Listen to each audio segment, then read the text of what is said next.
Yeousch!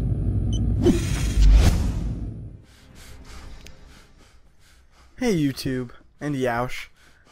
I couldn't really do my regular intro for this because it's more of an upbeat intro, and this commentary isn't meant for an upbeat joke of a commentary like mine usually are. This is actually a very serious topic I'm going to cover because it's something that defined my generation. I think it's that moment that defines every generation. For instance, the generation before mine, my family's, I think the Vietnam War and the civil rights movements and all the hippies and all of that defined their generation. I think the generation before that, my father's father, would be World War II.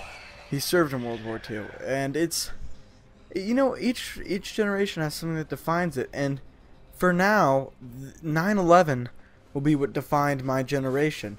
I always will remember where I was on 9/11 because, as you can see, it's slowly becoming something that the people younger than you are not gonna remember. I'm probably, I'd say, the last generation that would actually remember where they were on 9/11, because your memory becomes kind of vague, and you kind of blank out as you get older and older.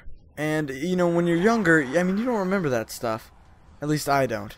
But I remember I was on the Virginia Creeper Trail. My parents had taken me out of school that day, and we were on a bike trip. And it was kind of funny because my bike was broken, and right when we were on the trail, it was stuck in first gear, which means no matter how much I'd pedal, I would go nowhere. And so it was a fun trip, though. It was such a great time to spend with my parents, and I remember so vividly what happened when we came up to a small town around the 18th mile mark, and a man waved us into his house, and he had grilled cheese sandwiches, and he was just sitting there, and he turned on a little tube TV. I mean, these people were so out of the technological, you know, the age of what was going on, but they were so kind, and they invited us in, and I just saw it on the news as the second plane hit, and it was shocking because, you know, at a young age, I'm 16 now. I want to say I was in first grade then. You don't really remember that stuff too well, and it's not, I don't want to sound bad because I didn't remember it or anything, but it's just, you know, it's not something that I can remember everything. So, like, I didn't understand everything. Everything was coming so quick. I just remember my parents crying. Because, you know, it's so tough when people lose people. I've lost very good friends of mine. One of my closest friends my freshman year of high school, and that was such a toll. But to lose thousands of people in one day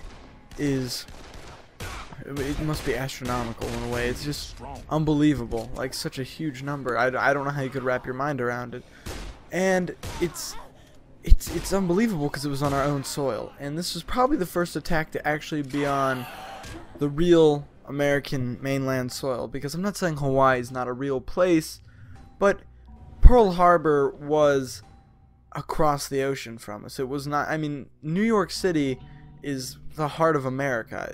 Everyone knows of New York City, so it was kind of shocking to have that happen right where, you know, everything is, right where everything kind of revolves around. So that's unbelievable, and it's just so hard to think that, because America, you think of a country as, okay, so I know this is going to be a little biased, but I think it's a superpower. It's unbelievable, and I think that when people think about it, people are kind of shocked because you don't think a superpower like this could just be so brutally attacked, and it shook our nation. I mean, the Pentagon attacked, the Twin Towers, and then it's just the White House was going to be. Thank God for the brave passengers of Flight 93, I want to say it was, who took down the plane. It's unbelievable. It's something really, to be on that plane and let's say to be a firefighter, and you know you're going in there and you're probably not coming back out of the Twin Towers, but yet you go in there anyways. You go in there to save people, and it's the pictures and stuff I've been seeing all over the news. They're just shocking. It's hard to believe that happened, and you know, and so I just wanted to dedicate this. I know it's not too much of a dedication. I know I didn't really cover everything that should have been covered, but I feel like this should be dedicated to all the brave men and women who responded to that call and who helped out those in need. Everyone who's lost people, all their friends and all their families, everyone who's connected. It's all our troops, our government for, getting out of that. It's insane. It's just such a shock to think something like that could happen. And today is the anniversary, the 10th year, and it's so surprising that 10 years has gone by, and I'm 10 years older, but yet I'm never gonna forget that day. Nothing ever changes from that memory. I didn't really understand it at the time, but now it's all starting to make sense. And it's just shocking. It's a very sad thing. So I usually don't ask this of people who watch this video, but if you wouldn't mind, first of all, I'd like you to pay your respects tonight.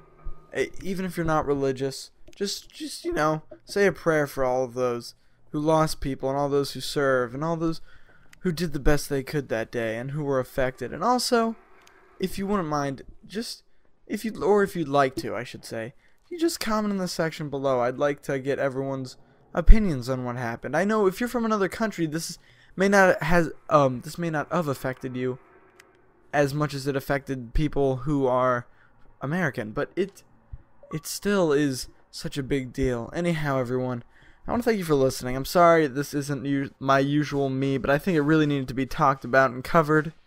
So until next time, y'all have a good one. I'm out. Peace.